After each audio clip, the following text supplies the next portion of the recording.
অনির্বাণ আমার বন্ধু। অনির্বাণের সাথে যখন আমার দ্বিতীয়বার দেখা হয়েছিল তখন সময়টা ছিল বড় অদ্ভুত।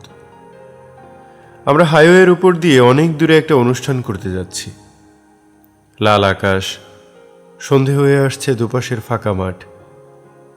আমরা চা খাবো বলে গাড়িটা দাঁড় করিয়েছি একটা বিচ্ছিন্ন দ্বীপের মতো চায়ের দোকানে।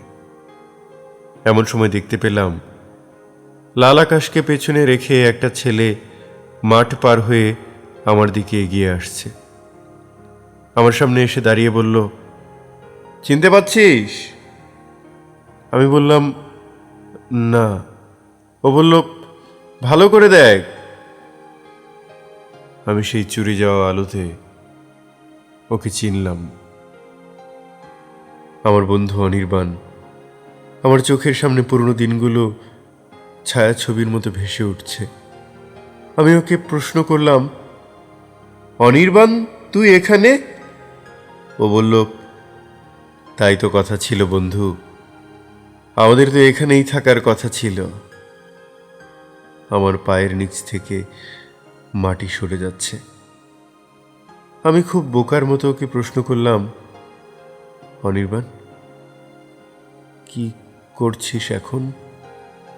ও বলল, যা কথা ছিল বন্ধু, মানুষের মাঝখানেই আছি। আমি আর দাঁড়িয়ে থাকতে পারছি না। একটা অপরাধ বোধ আমাকে গ্রাস করছে। ও বলল, তোর দেরি হয়ে যাচ্ছে। আমি গাড়িতে গিয়ে বসলাম। ও জানালার কাছে এসে বসলো। ও জানালার কাছে এসে বলল, এখন তো তোর নাম হয়ে গেছে, তুই তো বিখ্যাত হয়ে গেছিসই, সুখে আছিস। কি বল? আমার গাড়ি স্টার্ট নিয়েছে। অনির্বাণ আমার জীবন থেকে বেরিয়ে যাচ্ছে। অনির্বাণের শেষ কথাগুলো আজও আমার কানে আলপিনের মতো বেঁধে। সুখে আছিস, সুখে আছিস।